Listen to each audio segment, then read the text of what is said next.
Death Star. Do you need me to do anything today? The small Shadow Clan warrior asked. The rest of the clan boredly laid around camp. There wasn't much action nowadays. He tended to his kit before looking over at Littlesprout. Border patrol would be nice. His small orange kit, Fawn Kit, leaped out and started to walk over to Littlesprout. She nodded respectfully to him. "Yes, sir. And hello, little one." Once the kit managed to mew a small hello back, she smiled and then began to head towards the camp exit. Perfect. Coming back from patrol was Badgerclaw, a fellow warrior. Hopefully, if he was in camp, then no one could follow her. Now feeling a little bit more relieved, she began the night patrol and looked around. However, in her heart, she knew exactly where she was going. The Thunder Path.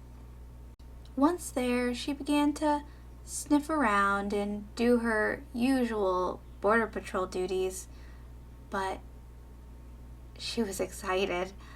It was quiet during this time, and she had hoped he would come.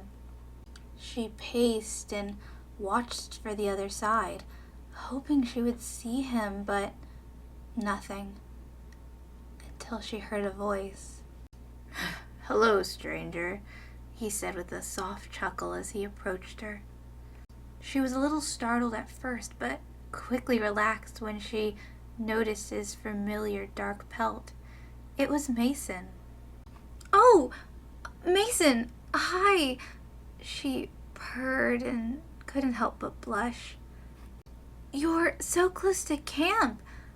Someone will see us," she whispered. Usually they met on the other side of the Thunder Path. "Doubt it," Mason said in his usual monotone, deep voice. "Oh, okay, if you say so, but Death Star has been sending out extra patrols lately. There's rumors, that what happened to the last deputy." She was too nervous to say it out loud, but there was rumors in camp that the last deputy was killed by a group of rogues. Littlesprout chose to think that he just maybe ran off. He was a lousy deputy anyways. "Even if they do, you can just say you were telling me to leave," he assured her with a gentle nuzzle to her cheek. Something about him just always helped her calm down. "Yes, you are so smart," she nuzzled back in a dreamlike state. The two cats cuddled in the snow, enjoying each other's warmth. "I have missed you so much." "I have missed you too," he said as he gently licked her forehead. "How has Shadow Clan been recently?" he asked, seemingly more interested than usual. "It's been good. Busy as usual. A lot of extra hunting due to Leaf Bear," she explained. Then began to pick up the scent of some cats not too far from here. She rose to her paws, very nervous. Mason quickly looked around before back at her. "Are you hungry?" "Oh, well, yes, I suppose so," she said, almost forgetting there were cats nearby. "Come with me," he said, before he ran across the Thunder Path. She quickly followed after him. This was so fun. She loved running off and exploring the woods with Mason. Usually back at camp things were pretty boring, but looking up, she suddenly couldn't remember which way Mason went. Oh no. She turned back and tried to pick up his scent, but there were other cats around. "Oh dear," she whispered to herself as she heard the crunching footsteps of another cat approaching her. Turning around, she was relieved that it was only Badgerclaw. "Oh, Hi, Badger Claw. She tried to sound normal. Who are you looking for? The Tom asked, looking around and not immediately seeing any other cats. No one. She was lying, and it didn't feel good, but Badger Claw didn't need to get mixed up with all of this. Just on a patrol, she smiled sweetly to him. Badger Claw knew that he had seen her with another unfamiliar cat, but simply nodded. Oh, okay. Littlesprout felt a little bit relieved that he seemed to have believed her.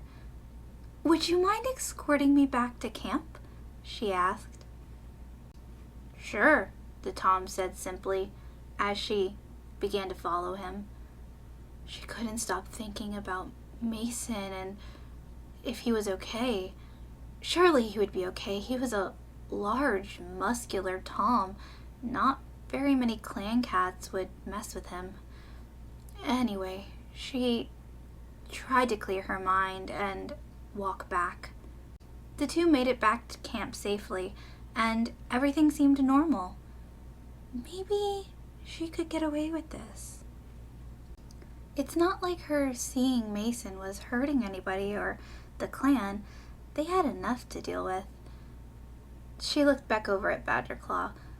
I think I might grab some food before sleeping. She nervously couldn't help but wonder how much Badger Claw had seen, but he wasn't saying anything, so maybe he really didn't see anything. Leaning down, she picked up 2 mice and padded over to where Badger Claw was sitting, leaping up on the rock and curling up. I brought you something. She dropped both of the mice in front of them. Oh, thank you, he meowed quietly, bending down and curling up himself to eat one of the mice. The two spoke back and forth.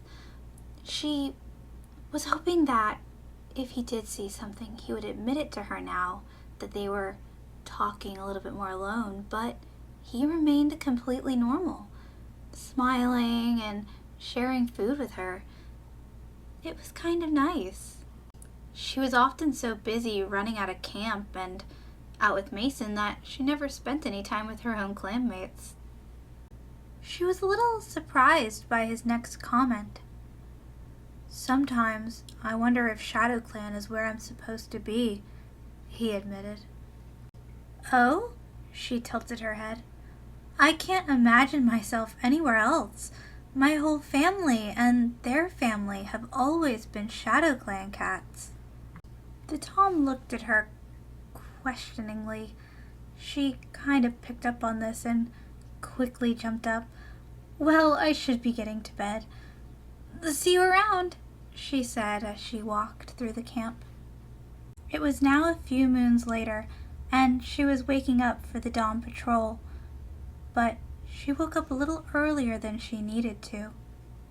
Quietly standing up, she began to sneak out of camp. She had to talk to Mason. She couldn't hide it any longer. Littlesprout knew exactly where she needed to go, underneath the thunder path and over to the river. Her and Mason had dug out a small little den to hide out in, and hopefully he would be hanging around there today. She waited for a while until she picked up his scent. He would probably be here soon. Spotting him, she jumped up and ran over to him, purring. I have something to tell you. Follow me, she said, running back over to the den. The large Tom tilted his head. Oh, and followed her. Leaping down, she quickly curled up and looked over at Mason. Well, I am with your kits. There was silence for a few moments. His eyes widened. Really? Oh, Littlesprout, that's wonderful, he said, approaching her and laying down next to her. Yes, I'm So happy, she purred and stared into his eyes. She enjoyed every moment they had together so much, but then sighed. I can't stay long today, but I wanted to tell you. You'll be such a good father. Mason's smile slowly fades as a thought returns to him. Littlesprout tilts her head as she picks up on his mood shift. Mason realized that she had caught on to his shift in expression. He shook his head. It's nothing. You should, get back. Littlesprout didn't think any more of it. Okay, yes, you're right. I promise to see you soon. She got up and nuzzled his cheek. All right, he said solemnly, but she was already leaving the den. Walking back into camp, she quite literally bumped into Badgerclaw. Oh, hi, Badgerclaw. Oh, hi, he greeted back. Badgerclaw seemed a little more shy today. He kept staring at her, so she responded, Would you like to go hunting today? Sure, Badgerclaw responded, the tips of his ears turning red as he rushed out of camp. They both passed a few busy clan cats running back into camp as they left. It was a beautiful day out, and the snow was fresh. As she walked, Littlesprout began to wonder how she was going to pull this off. Not the hunting, but, the whole kit thing. There has to be a way for Mason to be able to stay a rogue. She could still stay in the clan, and the kits could stay, and no one would question them. Looking at Badgerclaw, suddenly the idea hit her. What if she pretended to be his mate and say they were his kits? Yes, it was horrible to lie to him, but if he liked her and, was lonely and wanted to raise a family, he could be happy. Mason didn't have to worry about it, and they could visit him. Maybe this was just the best chance she had. Badgerclaw quickly grabbed a large bird, bringing her back to reality. You're such a skilled warrior, Badgerclaw. She couldn't help but compliment him. Thanks, he said, his mouth still full of the prey. She gently brushed up against him as she walked forward and began to stalk a crow. She wasn't as graceful or as fast as Badgerclaw, but Littlesprout managed to catch it. As they were turning to head back to the camp, a monster ran loudly on the path. Badgerclaw jumped back, looking extremely startled. She instinctively leaped behind him. He looked at her nervously. Sorry about that.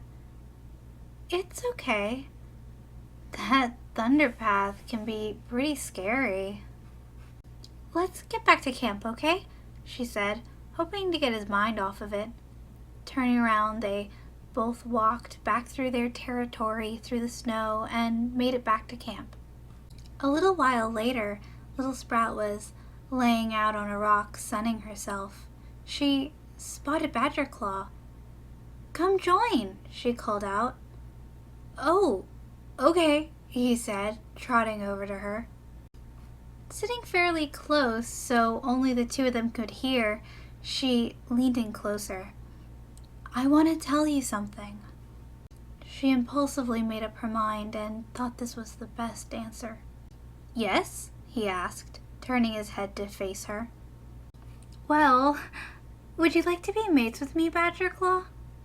He looked a little shocked and was silent. She quickly added in, I have always dreamed about starting a family. His jaw nearly dropped as he stood up. Let's go out of camp. His voice was serious and Littlesprout's heart began to beat. She nervously stood up. "Oh, okay." This wasn't what she thought was going to happen. Why are they going out of camp? What does he not want other people to hear? She takes a deep breath and follows him out into the snow. He seems to be taking her to the thunder path. She stops and looks at him. "This should be okay," he finally says. I think you're amazing, but I saw you with a rogue," he says, just as she begins to scent Mason. Oh no, the scene fades to white.